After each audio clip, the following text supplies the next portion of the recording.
Thanks for listening to DIY for Business, a part of the Best Business Network. It's Russ and Greg with you. Greg, how's it going? It's going pretty good. It's getting chilly though. It is, right? Yeah, that's, yeah. that's no fun. That's no fun. Well, Although I chilly did in California is not really chilly, exactly like, I right? mean, like what, 60, Right. 55? We can't really complain. No. I did some outdoor activities this weekend. I was like just out of the house as much as I possibly could be, even with cold. Um, just there's something about being in the house, like now, like working from home, being in the same four walls and all of that, that makes just getting out so much more enjoyable. Like Oh, just absolutely. I don't know. There's something about it, and I noticed it during pandemic too. And I think I talked about this on our podcast back then, where it was like um, noticing just the squirrels outside or the birds flying by or whatever it is. I was noticing things more, and it's funny working from home. I notice that stuff even more. It's so weird how that works, and it makes it where I'm so much more relaxed when I'm out there. It's so I cool. I I completely love it. agree with you. It's like if I can find time in nature just to get out, that's why I love golfing so much. Hmm. Just it Hmm. gives. I know everybody says, "Oh my gosh, how can you stay out of for 5 hours on a golf course?" And I go, "But I'm out in beautiful golf course. There's trees, Right. there's birds, there's deers. I'm with friends, and I'm hanging out for 5 hours. Why is this a bad thing?" Right. Right. So I love getting out in nature, taking my walks with my dog, that type of thing. But you're doing something kind of cool in your life too, where every week you're trying to get out of the house and work from Yeah. Yeah. somewhere else, just some remote Doing place. just How's a that going for random you? remote workplace. Well, I said that I wasn't going to do like the coffee shops and whatnot, but I am hitting a couple of coffee shops. There is that, right? And we talked about like me doing like some of the wineries and all the fun stuff up there in Napa and Sonoma. Yeah, yeah. That's coming soon. I am gonna do there's a beach, and I'm actually gonna work like from the beach, which will be kind of cool. Not actually on the beach because I don't want to get sand in the computer. I don't know what that's gonna do, but close to the beach, there's this little like cafe thing that overlooks the Pacific Ocean. It's fantastic. I'm gonna give that a shot this week and see how that works out. Oh, you're The gonna have only to thing let that me I'm know. concerned about is the Wi-Fi connection. Hopefully that's good. I don't want to get all the way out there and then I have no Wi-Fi and So are okay. you got that remote Wi-Fi I hotspot? do. Well, yeah, I got the little 5G hotspot thing, but hopefully it's all good out there. I don't know. I gotta work that part out of this whole thing because I'd hate to drive all the way out there. It's like a 2.5 hour drive all the way out there, and then okay, well I'm gonna turn around. That wouldn't be fun. I Well, got to work that out, but I'm yeah. guessing because this is going to become part of your thing each week, you're going to probably trick out your vehicle some way, somehow, so that it's going to be your I need, mobile office and you're going to have this, like, I don't know, maybe a van, maybe, I don't know, something I new. need the Starlink and a van and just work. Yeah, that would actually be awesome. They do the mobile van life thing. Doing a Yeah. mobile van office thing would be kind of cool because then I could just travel wherever. Not limited to the Bay Area. I could just go everywhere. Okay, Yeah. I think I'm going to write this down. I think this is going to happen. Write that down, and I'm gonna make you, like, some type of microphone to put on top of the vehicle, and then we're gonna brand it DIY for business, yeah, on the Nice, side, nice. and Okay, then you're all right. you're gonna be mobile advertising for us. All right, I love it. We'll make that happen. All right. Well, it's not just Greg and I here on the show. I mean, I could talk with Greg all day. We are joined by a guest today, Lindsey Lerner, and Lindsey. I asked her what her title is, and she says, "Well, you know what? She gets stuff done." So, I'll let you explain that a little bit there, Lindsey. Thanks for joining us today. Thank you for having me. Stoked to be here. So So you tell us a get little stuff bit about done, yourself. yeah. Sure thing. Where should we start? Let's start on the music side. You and I had a great conversation about kind of you started it by saying your past life, but it's really your current life because you can't get out of it. So tell Can't us a get out little of bit it. about what you did in the music industry. Sure. Yeah, during college, actually, I started out since I was a little kid, I always thought I was going to be a photographer. I was always like little baby Lindsay, always had a camera, running around, worked at every local newspaper, at Target Portrait Studios, Life Touch Portrait Studios, shooting those, really horrific Christmas and holiday photos. Still a bit traumatized from that. Bet you saw some great sweaters. Oh yeah, and then like leaving the tags on and then putting it back in the rack. A lot of that. but yeah, since I was a little kid, thought I wanted to do that, and so I was very hard pressed and dedicated to that. Got to art school and was like, oh no, this is not my thing. I'm like decent at taking photos, and everything else I could really care less about. And so very quickly realized that I was super, super nerdy, and nobody at the school that I was at really could care less about any sort of academic anything. And then there was some family stuff going on. I'm from Rhode Island and had to go back to Rhode Island, and ended up at a business university, which is definitely not where I thought that I would would end up. And I studied anthropology while I was there. And so I went from being this weird nerdy kid at an arts college to then I was the weird artsy kid at a business school and didn't study business. So it was a confusing time for everyone. And then the first chance I got to, quite frankly, get the hell out of there, I decided to spend some time abroad studying in Chile. And while I was there, I met this other gentleman who's in my study abroad group. He and I bonded over our mutual inability to speak Spanish. And so between the two of us, we were, friendship was great, but cultural immersion and language acquisition was not so good. We didn't know more than hola at the time. So he fancied himself a hip hop artist. I'm a big fan of hip hop music in particular, and I still, of course, had my camera with me. And so between the two of us, our combined knowledge of hola and his mild resemblance to the R&B singer Neo, we were able to book him a bunch of shows all throughout South America. And it was wild. That was like the first time that I had ever been involved or really thought of being in the music industry. I had taken guitar lessons as a kid and piano lessons as a kid, but never really thought of that as a career necessarily. And so we started booking shows, and while we were there, we got to be fake rock stars. We were getting free food and free drinks. And then when we came back to the US, he was like, so Lindsey, I got to jump in real quick and ask you, like, how did you just kind of like eased into booking gigs? Like, I mean, that's something that you just don't ease into. How did you guys start doing that? Well, I think what was interesting about it was that in Latin America, there was a different respect and admiration for music and for the cultural importance of music and events.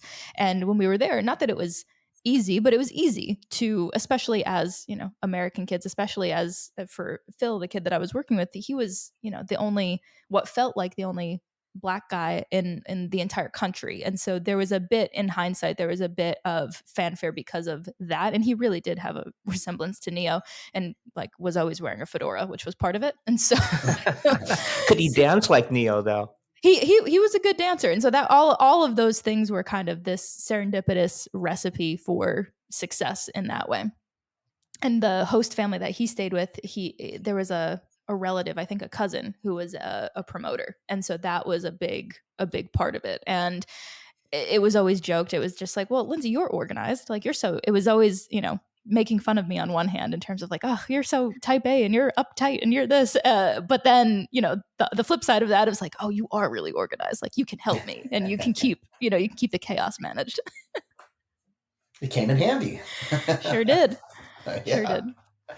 So I actually my company that I ran, it was an entertainment company. We booked like DJs and bands and all this stuff. The whole gig life that could be pretty rough. How did you adapt to that? Because not only are you're doing gig life, you're doing gig life in a foreign country. You've got a host family. Were you having to travel all around, or how was that?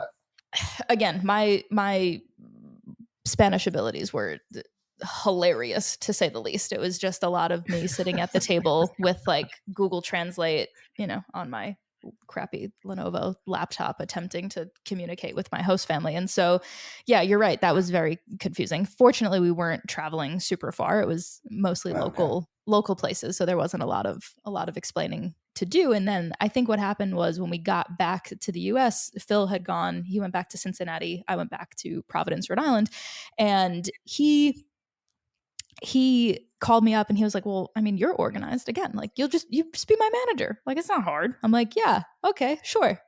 Why not? And so I started calling all these places out in Cincinnati where he was. Hey, you know, I've got this great artist. Can we book? Can we promote? Can we do a show? The same steps that we had taken in South America. And the response was the complete opposite. They were like, yeah, if you pay to play here, if you sell these tickets, if you promote in this way. And I was like, that seems pretty backwards. If we're bringing people and we're providing value to you, why do we have to pay you? And that honestly just set me totally off and pissed me off enough to do something about it.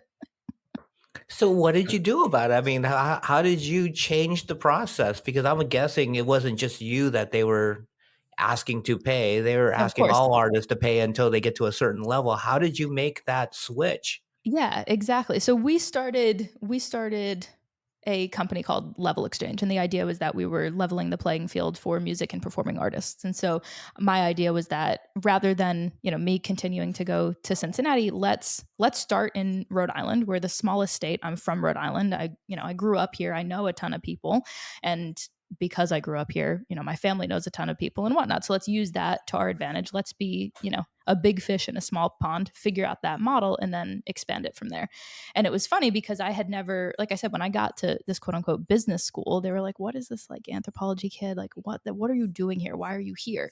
And then all of a sudden, when Level Exchange was winning the business plan competition and the pitch competition and all of these things, it was like, oh, okay, these like arts and science kids, maybe there's something to it. And I was like, well, you can't really have one, you know, without the other.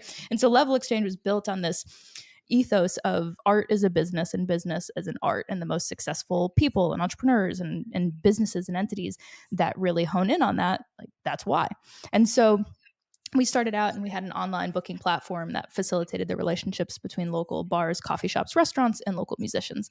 And because, you know, Providence alone had, for a city of 180,000 people, we had 300 restaurants. So we weren't short on that. And the food, I mean, the food is incredible. Still, even living in New York now, I miss a lot of my Providence restaurants. So the food scene was great. And so really using that to our advantage was the thought process. And then I very quickly realized after we hosted a few of our own shows at local restaurants and bars and whatnot, we semi-quickly, maybe not quickly enough, realized that we didn't know what we were doing. there was very talented musicians in Rhode Island and in the New England area, but there was not the infrastructure for an actual industry. And so then I started very, very ignorantly reaching out to people who were, you know, way above my pay grade in terms of, hey, could you maybe talk to me and explain this whole music industry thing? And so there was an artist that I was a huge fan of who was playing at House of Blues up in Boston. And I had planned to go to the show. I had already had tickets. And I figured, you know, this guy isn't much older than Phil, and I'm his manager. So this guy's manager is probably some, you know, young 20-something-year-old too. I will just email him. So I went online and I found his manager's email. I sent him a note, and my thought process was that if I could use photography as my strength to get the foot in the door, I could provide some sort of value, and then maybe, you know, they would take pity on me and give me some insight into the music industry.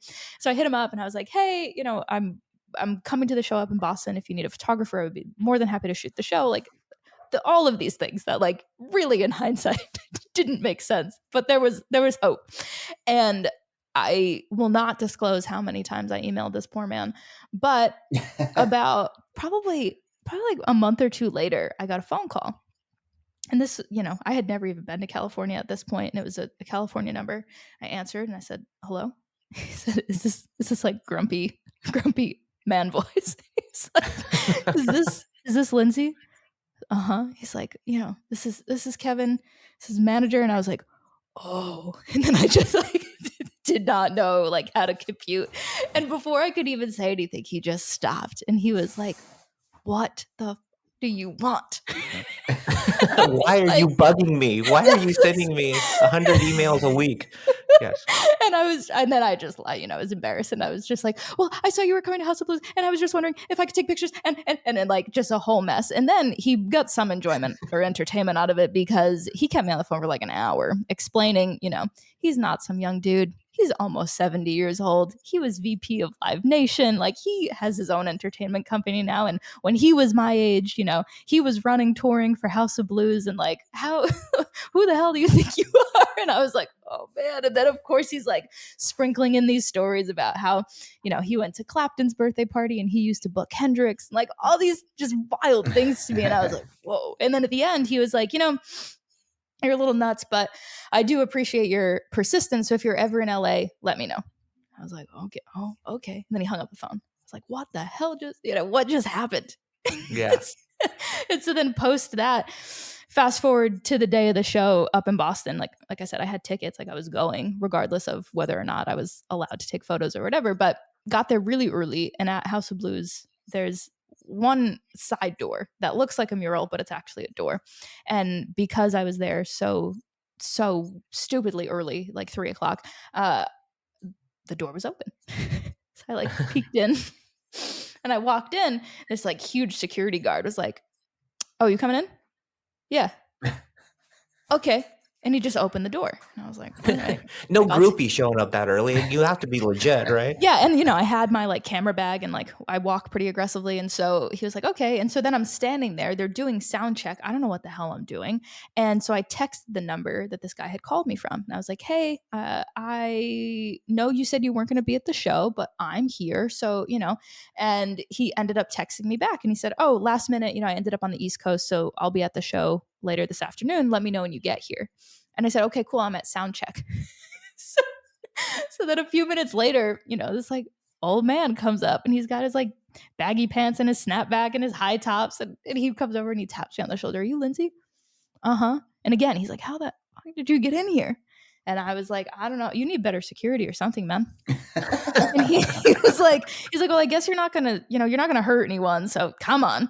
And he's introducing me to everyone. I'm internally just losing it. I'm like, whoa, like this is how you run a show. And there's a sound guy, and there's lighting people, and like all the equipment, not anything like what we had been putting together. And then after that show, that solidified our rapport and our relationship. And fast forward, years now, I'm like, that guy Kevin is one of my biggest mentors and advisors and just connections in the music industry. And I've gone on to consult and tour manage for quite a few of his acts. That's awesome.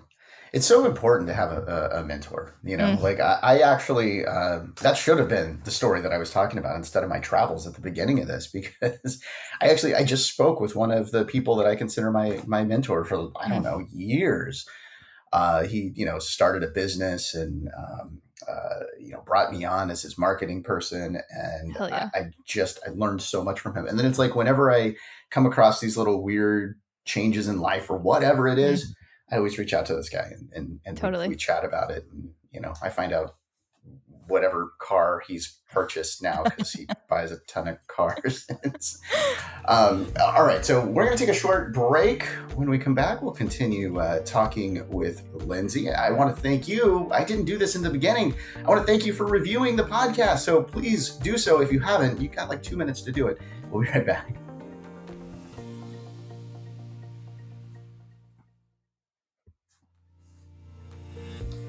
Thanks for listening and subscribing to DIY for Business, a part of the Best Business Network and Electrocast Media.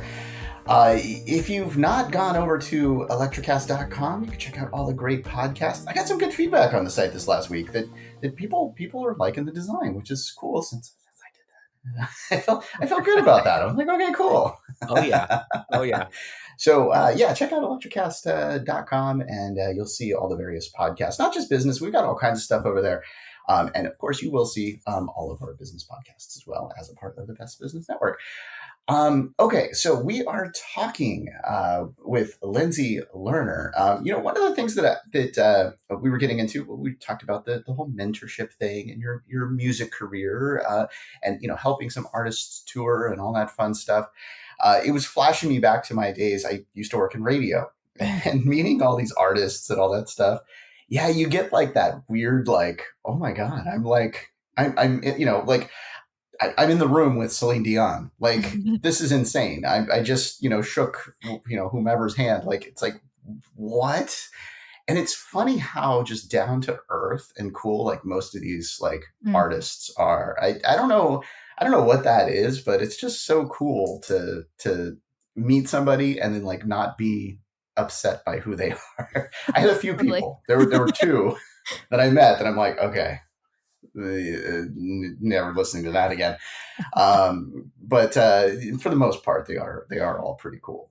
Okay, so let's continue the story. So now, okay, we where we left off, you've been working with artists and doing the tour thing, but there's more that you do. There's the podcast that you do. For sure. And in the beginning, we talked a little about van life. I've got to get into that as well. No doubt. On one of the first photos on your website is your van life. So yeah, we'll have to get to that part of the story here, but let's continue on. So working in music, and let's pick up where we left off.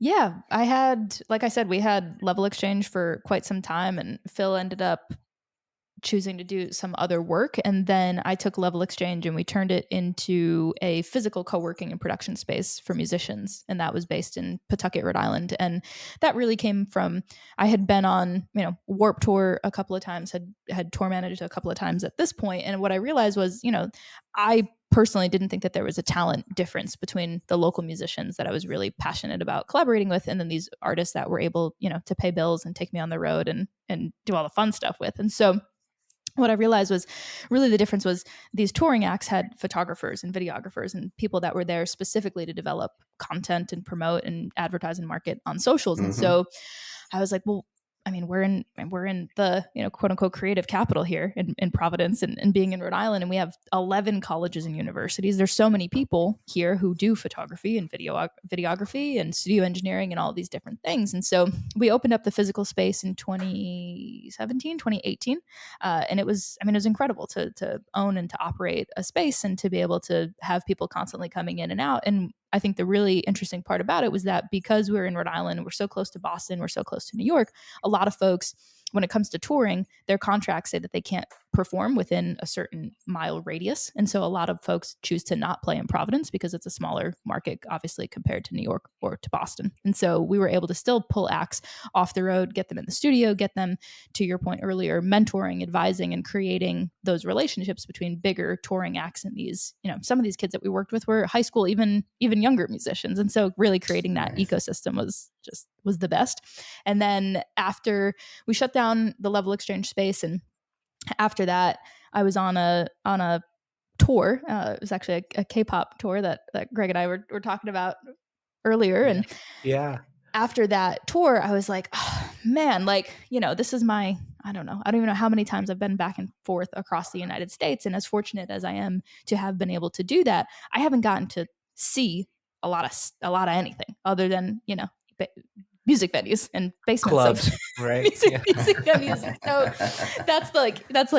that's the bummer, quote unquote, of being on the road. And then so I texted my housemate, and I had thought of doing van life in the past, and I've always been an outdoorsy person and camping all the time and hiking and whatnot. And I texted my housemate. I was like, hey, I'm not gonna come back from this. She was like, okay, I kind of thought this would happen eventually, but okay. And so that was January of 2020, and the tour that I was on ended February 27th of 2020. So, I had bought a van and given up my apartment, and then we all know what happened in March of 2020. And so it was a pretty wild time to be doing van life. And on one hand, I was like, okay, well, I'm by myself, and so this is probably a good thing, but also I'm by myself, and who knows what is actually going on in the world right now. Yeah. And so spent 2020 on the road, went to a ton of national parks and got to explore in that way. And like you said earlier, I mean, you can get really far if you have remote work and a hotspot. Yeah, totally. I'm trying to push those limits as much as I can. So you have the full office in there too, I guess, right? Yeah, exactly. You can take naps whenever you want, and it's That's all in one beautiful thing. place. All right, I like this. I'm taking notes. The thing that gets me about and yeah, I'm jumping back to the travel here and going Mm, to all these different places. It's not just with these tours. It's not just you. It's not just the band. It's like there's so much logistics yeah. involved in getting from one place to another and getting Hmm. all set up. It's amazing that any of these shows actually happen because of the Totally. amount of, Totally. like getting the lights set up. I watched this YouTube video recently about all of that and about Hmm. how, like, okay, well, the band leaves at this time and they start, breaking down within the, For sure. 15 minutes after the show ends, and then packing it up and bringing in people to, I mean, the logistics on this is insane. You must have learned Exactly. so much about being able to put all of, like, just to For put on a sure. show. Like, you could probably feel like you could probably just do about anything at this Oh, point without a after doubt. doing And that, right?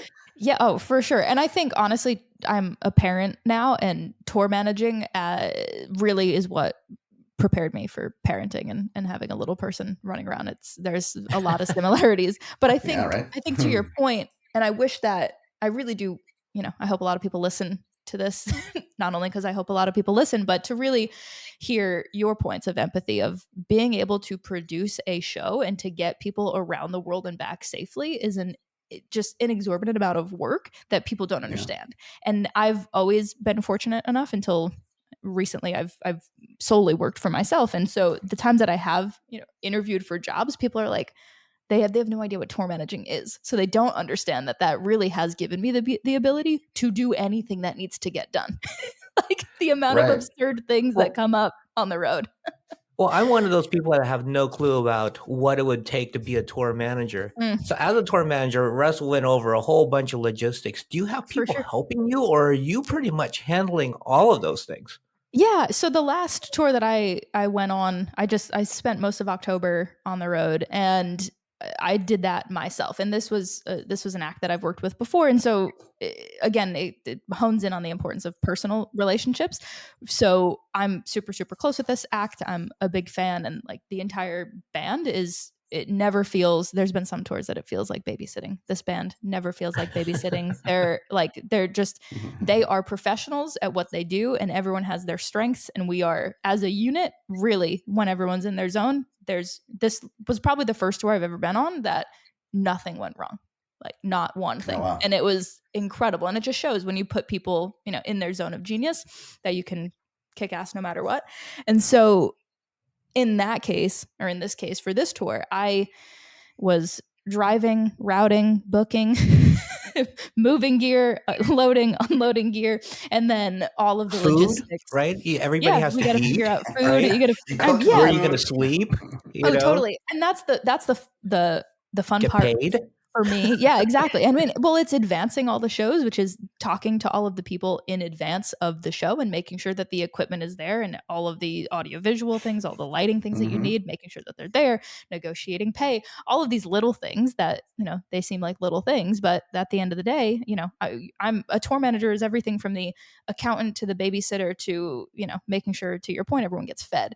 And for me, I've always found comfort in coffee shops. I know you don't want to remote work from coffee shops, but if you go on my website, I have become so obsessive about coffee shops. There's an entire map of every coffee shop that is Lindsey approved. Nice. But that's what's been really cool. This last run I think was so successful because we've all been doing this a while. So every city that we go to, it's like, oh, we can find a little place to hide out. You know your favorite spots already. Oh yeah, exactly, Yeah. exactly. Yeah, yeah. When I was running my entertainment company, it was I would meet a lot of clients Hmm. at various coffee shops. Yeah. And a couple of weeks ago, I had to go out to the East Bay. I went out to Oakland, and Okay. I'm like, oh yeah, Berkeley. This one coffee shop with great breakfast burritos. I gotta go there. Like I Exactly. had rerouted myself just to that Hey, coffee shop because, same. and it felt like it took me back to that time of when I was meeting Exactly. clients there and just like hanging out there waiting for people to show up or whatever. 100%. It is kind of cool to have your little spots. It's the pastries I'm for now me. looking at your map. Oh It's yeah, the pastries. there is that. Yeah. No doubt. No doubt. Well, you know what? I see that you've got 50/50 coffee shop in San Francisco over on Geary, and I That's a good have one. been there, and I do enjoy that coffee shop. So Hey, we're all on right. the same page Yeah, with that Excellent. one. Excellent. I've been there as well. That's a good one. I think we actually met there, Greg. I think we did. Yeah, I think for we one did. of those events that we did in the Yeah. city. Yeah, yeah. I love it. Very cool. Okay. Yeah, man. Good choices. Exactly. So the other thing with events is the marketing side of things, and you talked about that a little bit. I mean, okay, you could go through all the work of putting together the show. If you don't tell people about it, it's For sure. wasted And work. it's funny because now that we talked about it a bit earlier, now that I've gotten into the podcasting realm, my thought process was, I've spent the last 10, 15 years basically cold emailing what I feel like is the entire world, hoping, to get that mentorship and that advising and whatnot. And now that I've been able to build this career around these different, everything from tour managing to startups and whatnot, I've really just reflected on that and thought like, wow, like I've learned so much from these one-to-one conversations. How can I share that in a more broad capacity? Because I know a lot of folks, like my parents are like, what do you do? How do you do it? I don't understand. How do you pay bills? Like, are you a drug dealer? And so they're very confused in that regard. We didn't talk about that aspect of tour managing. That would honestly, it would be a great cover. And to clarify, I'm not a drug dealer. I'd probably be a lot more wealthy if I was. But in terms of the podcast, it's called Cost of the Status Quo. And the idea is really just to dig into why we do what we do and to gather tips and tricks and habits from folks who have chosen to go against the grain. And I think that's what's really allowed me to give myself permission to continue to push and do things that are quote unquote out of the ordinary, because I surround myself with seemingly, we just met, but folks like yourselves who are willing to say, you're that 9 to 5 thing or that, school thing or whatever it is, like, I don't think that's necessarily my thing. And so being able to on air, so to speak, have these conversations with folks and share the non-traditional paths has been amazing. And for me, as much as I love the podcast and as much as I love the production and all of those logistics, I love being on the road. I love being in community with people. And so we're starting to test out Cost of the Status Quo live and do those events. And we're just getting into the marketing of those. And it's like, that's cool. Oh man. And it's funny because, being on some of these bigger tours, I don't have to worry about the marketing. But now that the ball's in my court again, I'm like, okay, all right. Yeah, you gotta figure all that out. And that part is not the easiest part, but it is like one of the more essential parts. Okay, so you like we've said you've learned a lot. You actually do a newsletter, Learning with Lerner. We're going to talk about that. We're going to take a short break here. When we come back, we'll continue the conversation.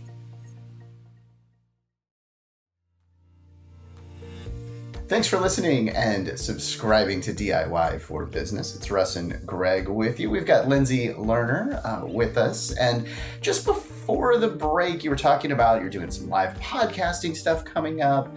That right there, that's going to be a lot of logistics as well. A lot of marketing, as you mentioned. So you've got a lot going on there.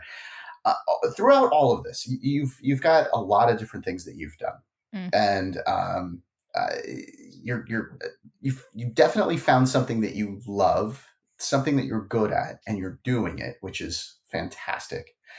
There's a lot of entrepreneurs listening to the show that are going down that same path of trying to find or, taking something that they're really good at or that they really love and turning it into their business. Over the years, you've learned a lot. What is your advice to them?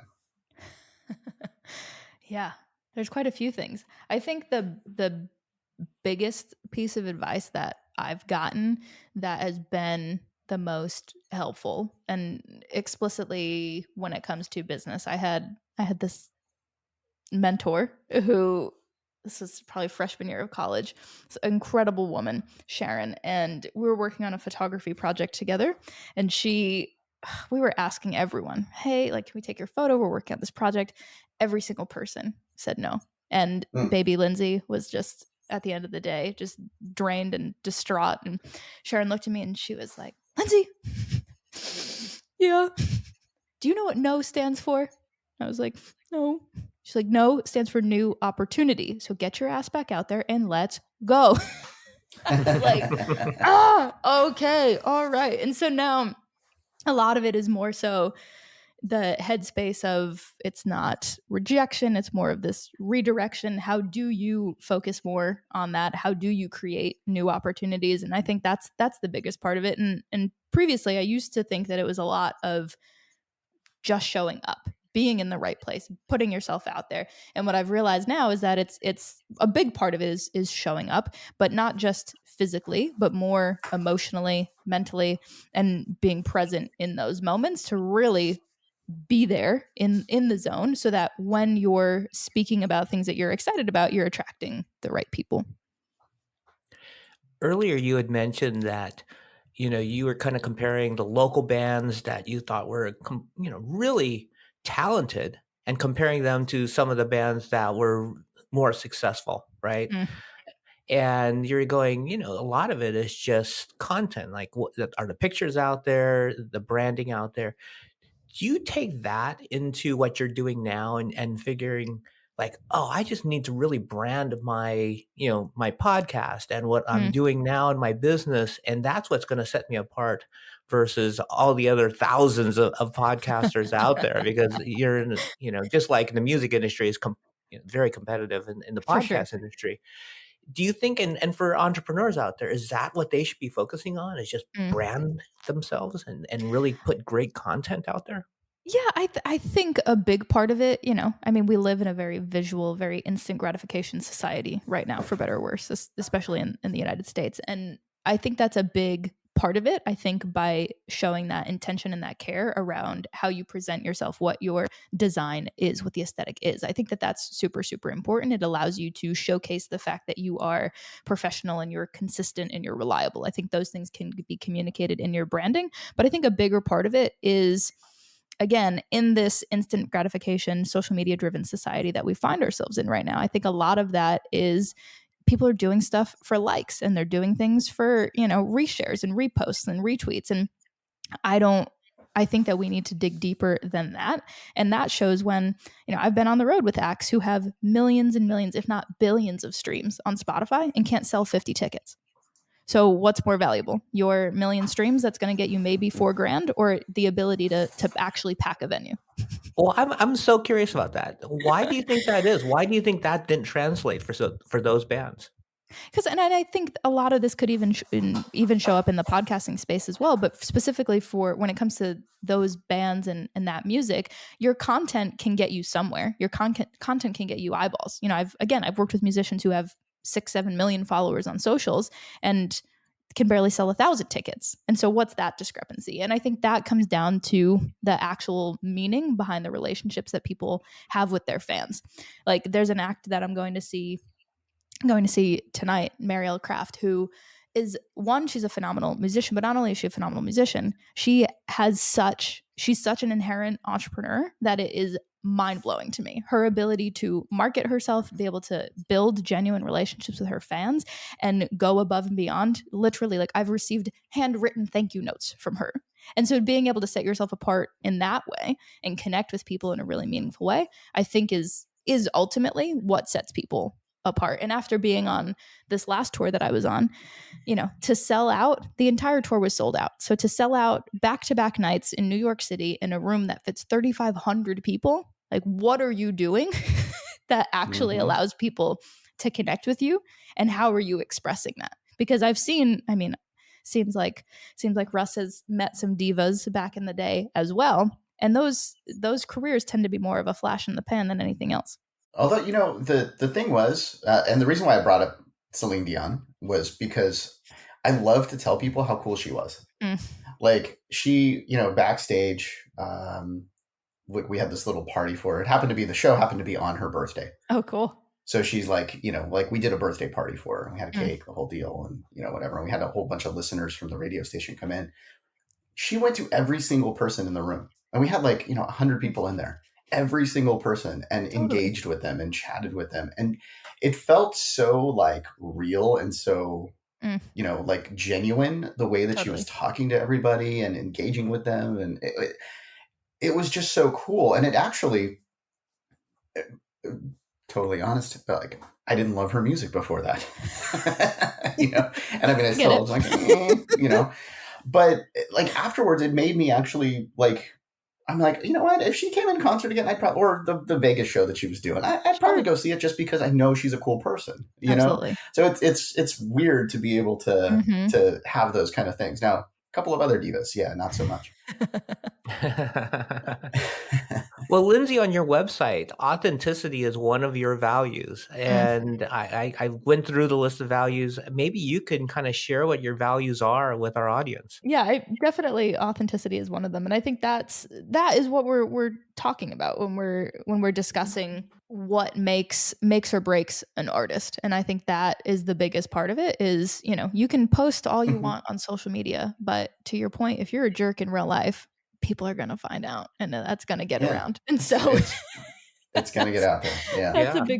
a big part of it. And tenacity is another one that I listed on the site, and that's what I alluded to earlier. I think it's much more, you know, just showing up to House of Blues in Boston was realistically what was the catalyst for my entire career thus far. But it's much more about the fact that I not only showed up, but I was willing to be there and be present and be curious. And I think that to me is what tenacity is really about.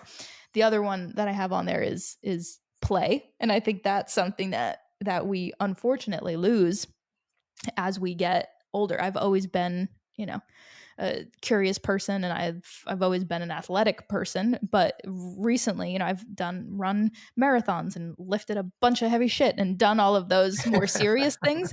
But what gets me more excited now is the ability that, because I've trained in a very functional way, it makes it very easy for me to feel comfortable when I take my daughter to the playground. We can run around and we can go on the monkey bars and I can jump up and down and whatnot.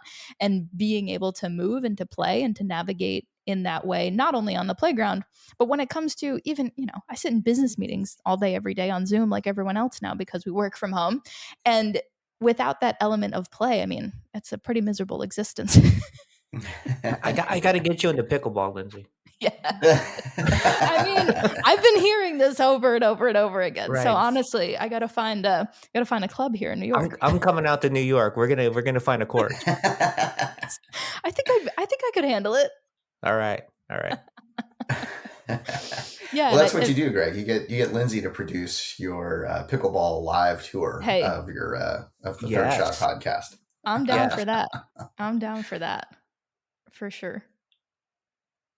For sure. And then the other three values that I have on the site are compassion, growth, and love. And I think they're all intermingled. And for me, it's compassion is much more about empathy and being able to truly put yourself in other people's shoes. And I think that's why I've pushed so hard for musicians and for artists in general. Is that something, I took guitar lessons for a huge part of my life and am very mediocre. So when I see people who are, complete rock stars and their ability to shred, I'm like, damn, I will do whatever I can do to build your career. Absolutely. And being in the headspace of being open-minded enough to grow is definitely something that I've seen across a lot of business owners and entrepreneurs that I've come across, is the ones who are able to be in that headspace to say, okay, this shit thing happened to me. My business failed. My business partner screwed me over. I had a crappy investor, whatever it was. The ones who take that, learn from it, and continue on and growing is huge. And then love is really where everyone can, I mean, you guys are in California, so you're dealing with hippie woo woo stuff all the time, but that's where it really comes out for me. Is that's what it is. Like, what else are we here for? And that's something that has always made me laugh both in the entertainment realm, but also in the startup realm. Is there's this big focus on hitting numbers and KPIs and, VC funding this and marketing that, and, tripling, doubling, quadrupling in size, all of these things. And at the end of the day, like you said, we're people, and the people who matter and the people who make a difference are the ones who show that. Totally. Yeah, it's like I think I realized that love thing. I don't know. It came a little late, I guess. Like I want to do stuff that's fun. I want to do stuff that I enjoy. 100%. That's it. Like why do anything else? Totally. Like we've got a limited time on this world, and let's do it. Having fun. What I'm hearing is Russ working is from the gonna beach. leave this call, go online, get his van. I'll help. I built mine. I'll help you build yours, and hit the road. Nice. I love it. All right. Okay, so you mentioned your website, you mentioned your podcast. Let's make sure everybody listening knows how to get to those things. Sure thing. Yeah, you can find all things podcast related either on Apple or Spotify at Cost of the Status Quo. And in terms of my website, it's just lindseylerner.com, LindseyLerner.com. Awesome. Well, thank you so much for joining us today. It's fantastic talking about this stuff. I love learning the behind the scenes stuff and hearing the behind the scenes stories of. I think I want to actually live that life and do the Pickleball Live tour with Lindsey. We're going to set this up. Let's make this happen. I'm going to get you back on tour. That's what we're here for. All right. All right. Well, thank you so much, Lindsey. Thank you. Take care, Lindsey. And thank you for listening, subscribing, and reviewing DIY for Business, a part of the Best Business Network and Electrocast Media. The subjects that we cover on this podcast are selected with the goal of helping your business grow. All of the information provided is opinion-based, and you might want to consult a professional to discuss your exact business situation. Greg and I want your company to succeed, and we are happy to take your questions. We would love to hear your suggestions for future episodes, and we would also love to talk to you. Yeah, if there is an area of your business where you need some solid advice or help, let us know. We might be able to build an entire episode around it and get your questions answered. You can reach out to us by visiting us at DIYforbusinesspodcast.com. There's a link in the description. It's pretty easy though. I mean, come on, DIYforbusinesspodcast.com. You can remember that. We thank you again for listening and subscribing to DIY for Business, where you are not alone.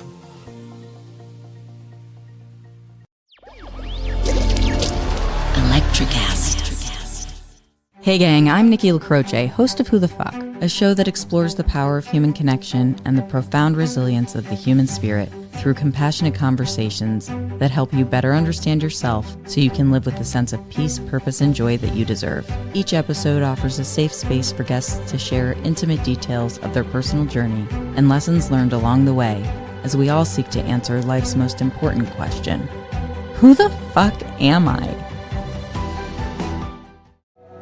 Our world is changing faster than we know it, leading us into a technological revolution that's shaping our future in real time. Join us to meet these innovative startup leaders who are creating mind-blowing new AI applications, autonomous robot systems, and so much more.